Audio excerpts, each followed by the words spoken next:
دا سلورم بنظم کال دے مازیگر یو شپک کسا لحیم شہیم ډیر سار بمار براله ما مسکو د مازیگر دنه دی بیٹک کې ما چایرا وخته کیناستو ویجی مونږ راغلیو چې زمونږ ستا مقصد یو دی نو چې مونږ متفق شو ځکه د ملک د حریت راځي اوس هم هغه ژوند دي د ملک د حریت راځي چې مونږ هغه صدباب په شریک سره وکړو ما بالکل خبره وکړه چا اس کلی ما ورته مې ګوره ماشاءالله تاسو خو په علم پوهیږئ کوم ملکونو باندې چې د حریت مسلط شوی دی دا غي څه سبب لکه قرطبه شو سپین شو عراق شو بخارا شو تاشکند سمرقند بدخشان شو په دې ملکونو چې د حریت راغله د دې سوجا اسباب شو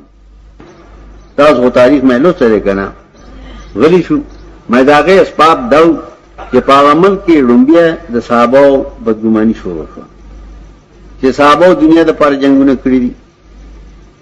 اصحابو قرآن کړی دي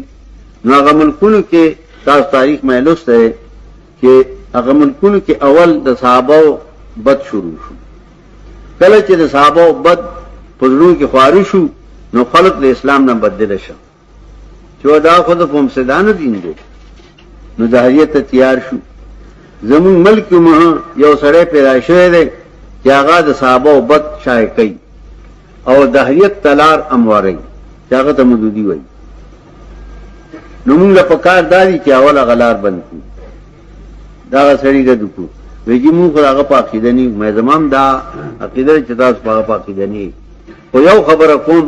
هغه چې کمکار کوي د حریت لار همواري نو تاسو هغه کتابونه په لایبرری کې خېری خوري پکار دي چې موږ هغه وسودو او خلکو تعالی نشي نو تاسو خو داغه پاکیده نه په لار خو همواري دی غي پیاله نیمه کلی و نیمه پاتې و او د الله د ټولو رپې په دې اوس دي چې دا پیاله نیمه خلاصه کوو خلاصه نو تو خیر غرپې کو او یې جیب دعا وکړي مې دعا وکړي حال خود دې ملک دار انما نحن مصلحون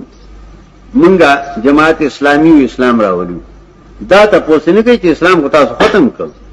چې د صحابه بد موي حضرت مجدد رحمت الله علیه ذکر کی چې بدتر د مبتدیین نه روافض دي ځکه نور مبتدیین یو حکم اختراعی ملک قری او دای جرب وسید اسلام نو بدتر د دې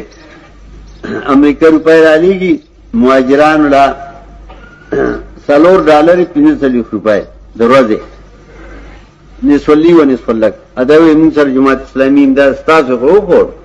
100 کروڑ روپے په بلوچستان کې غبن کړی دي تنظیم معطل دي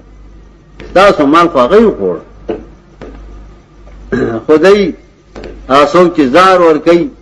نو دا د ما ډاکټر او د ما حکیم دي دا نو ورته چې تاسو د کوم نه پکې را لې نه jihad لږی انو څه کوئی او موږ متاثر دا غینا حکومت هم د زکات پیسې راوړي کړی دي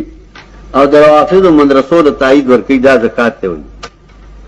په لکونو روپیا غیله ورکړي او چې کوم ځای کې د قران درسونه دي صحیح خلک کار کوي غیله پیسې نه ورکړي دې ته زکات وایي دا د حکومت هم کار دی فی قلوبهم مرض او انما نحن مسلمون الا تنبیه لرادی ان تحقیق لرادی هم د حصر دی المفسدون الفلان دی معنا څه دا کم خلق چې ځان ته مصلحین وای مفسدین دی نور نه دي اصل مفسدین دی فساد رانی کوي یعنی نور کافر دی قران نشي کوله او دا بېمانه نور خلق مسلمانان روانه تنبیه سره ذکر کړه